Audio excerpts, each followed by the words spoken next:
আসসালামু আলাইকুম। Recently nothing phone 2 Indian মার্কেটের মধ্যে লঞ্চ হয়েছে অ্যান্ড লঞ্চ হবার কয়েকদিনের মধ্যেই যে আমাদের দেশের মধ্যে আইসা পড়বে আনঅফিসিয়াল মার্কেটের মধ্যে, এটা তো একদমই স্বাভাবিক ব্যাপার ছিল। বাট দ্য থিং ইজ, এই ধরনের ওভার হাইপড ফোন যখনই আনঅফিসিয়ালি আমাদের দেশের মধ্যে এন্টার হয়, শুরুর টাইমে এরকম আকাশচুম্বী দাম থাকে, যেই সময় কিনা নেওয়াই সম্ভব না। এই ধরনের উড়াধুরা লেভেলের দাম আমরা পূর্বেও দেখেছি অ্যান্ড এটা স্বাভাবিক হিসাবে ধরে নিছে এখনকার সময়। বাট এই ফোনটার বেলা উল্টাটা হইতেছে এখনকার সময়। নাথিং ফোন 2 ইন্ডিয়ান মার্কেটের মধ্যে অ্যারাউন্ড 23 থেকে 25,000 রুপিস এর মধ্যে পাওয়া যাচ্ছে অ্যান্ড অফার টফার লাগে হয়তো বা 20,000 রুপিসে পাওয়া যায়। মোস্ট অফ দ্য টাইমসই কিন্তু এরকম দেখা যায় 20,000 রুপিসে লঞ্চ হয় ইন্ডিয়ান ফোনটা। আমাদের দেশের মধ্যে আনঅফিসিয়ালি নতুন অবস্থায় এসে বিক্রি হয় অ্যারাউন্ড 40,000 টাকার মধ্যে।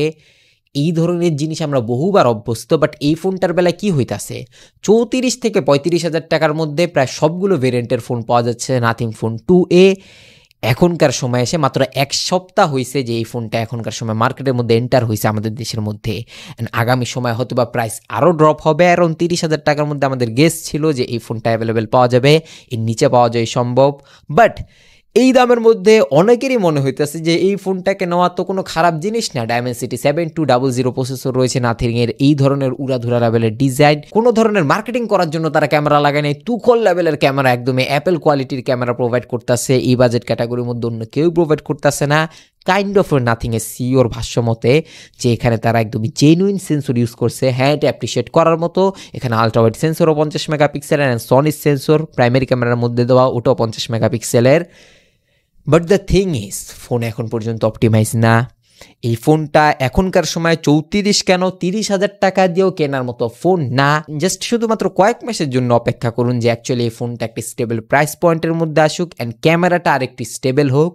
এটা যদি তারা সফটওয়্যার আপডেটের মাধ্যমে করতে পারে, তখন গিয়ে বলতে পারবো যে তাদের সক্ষমতা আছে অ্যাকচুয়ালি। বাট এখনকার সময় এর যে ক্যামেরা, যেই ধরনের পোর্ট্রেটস তুলতেছে এই ফোনটা অ্যান্ড ওভারঅল যে ধরনের পারফরমেন্স প্রোভাইড করতেছে, ম্যাক্সিমাম যাদের কিনা এক্সপেকটেশন বেশি ছিল এই ফোনটার থেকে, সেই জিনিসটা ফুলফিলই করতে পারতেছে না।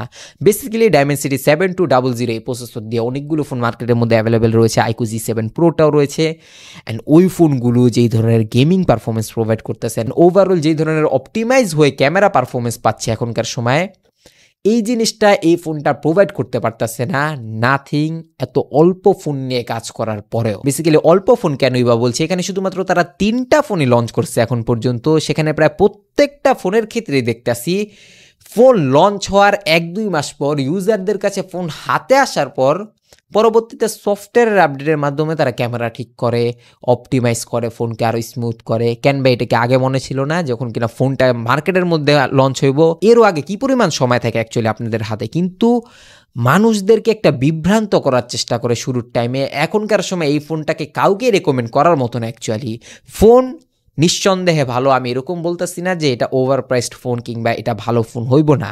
দেখা যাবে যে 2 মাস পর গিয়ে এই দামের মধ্যে আমরাই সাজেস্ট করতেছি নাথিং ফোন 2 বাট ঈদের এই সময় এসে আমাদের দেশের মধ্যে অনেকেই ফোন পারচেস করে, ম্যাক্সিমাম মানুষ ঈদের বোনাস মিলে আমাদের দেশের মধ্যে স্মার্টফোন পারচেস করে। বেসিক্যালি নতুন ফোনগুলি যারা কিনে তাদের জন্য এখনকার সময় এই ফোনটা মোটেও রেকমেন্ডেবল না। সেটা যত ভালো ডিলের মধ্যে পাওয়া যাক না কেন, দেখতে যত ভালো সুন্দরী হোক না কেন, ওভারঅল যত বেশি ওর্থি মনে হোক না কেন, এক্সাক্ট সেম বাজেট ক্যাটাগরির মধ্যে অনেক অপটিমাইজ ফোন রয়েছে যেগুলো কিনলে অ্যাটলিস্ট শুরুর টাইমে এই ধরনের কনফিউশনে ভুগবেন না যে অ্যাকচুয়ালি আপনি কি বাজে ফোনটাকে কিনা ফেললেন কিনা। কেন নাথিং ফোনটার উপর এখন অবধি ওই ভরসাটা করা যাচ্ছে না। তারা এই ফোনটার বেলাও এখন অবধি অপটিমাইজ করতেই পারে নাই, সেটা পারফরমেন্স ওয়াইজ হোক না কেন, ক্যামেরা ওয়াইজ হোক না কেন। ক্যামেরার রেজাল্ট অ্যাটলিস্ট পোর্ট্রেট ক্যাটাগরির মধ্যে আমি দেখার পর একদমই শকড যে কি করতেছে অ্যাকচুয়ালি তার অপটিমাইজেশনের দিক দিয়ে। বাদ বাকি একটা জিনিস ক্লিয়ার করে রাখি যে এই জিনিসগুলো শুধুমাত্র সফটওয়্যার জনিত কারণেই বলতেছে এখনকার সময়। অ্যান্ড আই নো 1-1.5 মাস পর গিয়ে এটা যথেষ্ট স্মুথ হয়ে যাব। আমরা নাথিং ফোন 1 বলে এরকম দেখছিলাম। অ্যান্ড আপনারা যদি কিনতে চান সেই ক্ষেত্রে সেম বাজেট ক্যাটাগরি অ্যারাউন্ড 35 থেকে 38,000 টাকা এই দামের মধ্যে নাথিং ফোন 1 পাওয়া যায়। সেটা still now best option and যথেষ্ট অপটিমাইজ ক্যামেরা ক্যাটাগরির মধ্যে বেটার পারফর্ম করতেছে এই ফোনটার থেকে at least. But phone 2 still now মোটো অপটিমাইজ না, যেটা কিনা অ্যাজ এ নতুন ফোন হিসাবে যেই ধরনের এক্সপেকটেশন নিয়ে আপনি কিনবেন সেটা ফুলফিলই করতে পারবে না, বাদ বাকি জিনিসগুলো ঠিকঠাকভাবে থাকলেও। 6.7 ইঞ্চের একটা অ্যামোলেড প্যানেল, যেটা কিনা 120 হার্জ রিফ্রেশ রেট নিয়ে আসে, বাট এর থেকে অ্যাপ্রিশিয়েট করার মতো সবচাইতে বড় বিষয়টা হচ্ছে ডিসপ্লে। যেই ধরনের সিমেট্রিক্যাল ডিসপ্লে ডিজাইন এই ফোনটা প্রোভাইড করতে আছে, সেম বাজেট ক্যাটাগরির মধ্যে অন্য কেউই প্রোভাইড করে না, জাস্ট বিকজ অফ এই ফোনটা দেখতে এত সুন্দর। এই জন্যই ঈদের মধ্যে হয়তো অনেকে কেনার ট্রাই করবে, বাট আমি রেকমেন্ড করবো একটু ওয়েট করতে যদি এই ফোনটা কিনতে হয়, কিংবা নাথিং ফোন 1কে কিনেন। সেম ওই ফোনটার মধ্যে সিমেট্রিক্যাল ডিসপ্লে ইউজ করা হয়েছে, বাট দ্য থিং ইজ ওই ফোনটা আরো প্রিমিয়াম ফিল হয়। ওই ফোনটার পিছনে গ্লাস ফ্রেম ব্যবহার করা হয়েছে, সাইডটাও অ্যালুমিনিয়াম, বাট এই ফোনটার মধ্যে প্লাস্টিক ইউজ করা হয়েছে। বাট কেউ স্বীকার করুক বা না করুক, এই ফোনটা যেই ধরনের ডিসপ্লে প্রোভাইড করতেছে, এটা অ্যাটলিস্ট এই মার্কেটের মধ্যে অন্যভাবে নিজেকে স্ট্যান্ড আউট করায়, যে এই ফোনটা দেখতেই আলাদা অ্যাকচুয়ালি সামনের দিক দিয়ে। বাদ বাকি মিডিয়াটেকের ডাইমেনসিটি 7200 এই প্রসেসরটা এই দামের মধ্যে অ্যারাউন্ড 30K মধ্যে যদি পাওয়া যায়, সেই ক্ষেত্রে অ্যাটলিস্ট প্রশংসা তো করতেই হয়। এই বাজেট ক্যাটাগরির মধ্যে নাথিং যে ধরনের সফটওয়্যার এক্সপিরিয়েন্স প্রোভাইড করবে, কিংবা যে ধরনের ক্লিন ইউজার এক্সপিরিয়েন্স প্রোভাইড করে, সেটার জন্য গিয়ে এর পারফরমেন্স টপ নচ থাকবে, এই ধরনেরই তো এক্সপেকটেশন থাকে। বাট এই ফোনটা এখনও অব্দি ওই পরিমাণ অপটিমাইজ না হওয়াতে এই প্রসেসরের যে পিক পারফরমেন্স ওটা ফিলই করা যাচ্ছে না। বাট আগামী 1-2 মাসের মধ্যে একটা ফলো আপ ভিডিও যদি আমরা নিয়ে আসি, তখন গিয়ে এটা ক্লিয়ার করতে পারবো যে এখনকার সময় এই ফোনটা কী ধরনের পারফরমেন্স প্রোভাইড করতেছে। বাট প্রসেসর যথেষ্ট ভালো ইউজ করা হয়েছে, অ্যান্ড সেম দামের মধ্যে সর্বোচ্চ যে ধরনের প্রসেসর ইউজ করা সম্ভব তারা ওই জিনিসটাকেই প্রোভাইড করতেছে এই ফোনটার মধ্যে। অ্যান্ড এর থেকে বেটার কিছু পাওয়া যাবে ব্যাপারটা এরকম না মোটেও। ওই দেখা যাবে যে বেশি পারফরমেন্স খুঁজতে গেলে পরবর্তীতে গিয়ে পোকোর ফোন কিনতে হইব, অ্যান্ড 6 মাস পর motherboard dead issue, camera dead issue, ওই সমস্যা সেই সমস্যা লাগিয়েই থাকবো। 1 বছরের মধ্যে ফোনের ভ্যালু অর্ধেক এমনিই নাই হয়ে যাব। বাদ বাকি ক্যামেরা ক্যাটাগরির মধ্যে এখনকার সময় অ্যাপ্রিসিয়েট করতে চেয়েও করতে পারতাছি না যেই ধরনের রেজাল্ট প্রোভাইড করতেছে, এই জন্য গিয়ে কিন্তু তারা কিন্তু তাদের সাধ্য মতো এই বাজেট ক্যাটাগরির মধ্যে সবচেয়ে বেস্ট হার্ডওয়্যার প্রোভাইড করছে। 50 মেগাপিক্সেল একটা প্রাইমারি ক্যামেরা অ্যান্ড 50 মেগাপিক্সেলের আলট্রা ওয়াইড ক্যামেরা, অ্যান্ড এই ক্যামেরা দিয়ে ডেপথ ম্যাক্রো সব হইব।